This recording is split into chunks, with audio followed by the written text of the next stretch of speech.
Me voici enfin au sommet du Dru, au sommet du petit Dru, du Dru de Chamonix, comme l'appelait mon arrière-grand-père, pour rendre honneur à la première qu'il avait faite le 29 août 1879. Il avait commencé déjà en 1876. Il attendait un ami anglais qui n'est jamais venu, donc il a décidé de partir tout seul. Et en fait, il s'est rendu compte que à un moment donné, il ne pouvait pas grimper seul. Il lui fallait l'aide d'un acolyte, d'un ou deux acolytes. Donc il a planté son drapeau et pour que ce soit le témoin de son arrivée jusqu'à ce point-là. Et il est parti à ce moment-là à la dent du géant. Mais là aussi, il a marqué un but. Donc il n'a pas non plus fait la dent du géant. Et il est reparti à Chamonix, au Frasserand exactement, là où il habitait. Il était passé par le Montanvert la première fois.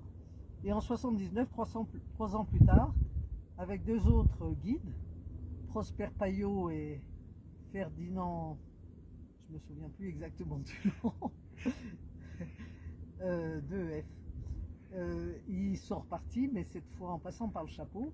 Ils sont arrivés assez tôt le matin au Chapeau. Il y avait déjà deux, trois randonneurs ou quelques guides, mais ils n'ont rien dit. Ils ont poursuivi leur route et ils ont recommencé.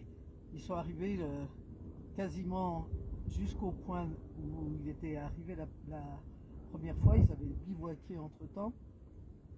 Et là, lui, il n'était pas pour les échelles en montagne.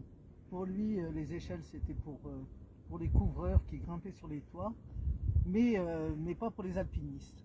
Néanmoins, il s'est bien servi d'échelles sur ses compagnons, sur les épaules de ses compagnons pour essayer de monter jusqu'au sommet. Ils sont enfin arrivés au sommet et là, ils ont entendu les canons de Chamonix, le son du canon qui annonçait des premières, parce que évidemment la nouvelle avait fuité et on les suivait à la longue vue depuis Chamonix. Voilà, et ben moi j'ai trouvé quand même que c'était bien fatigant et ben maintenant il faut redescendre. Non, faut déjà monter au Grand Dru. C'est pas fini là. C'est pas fini.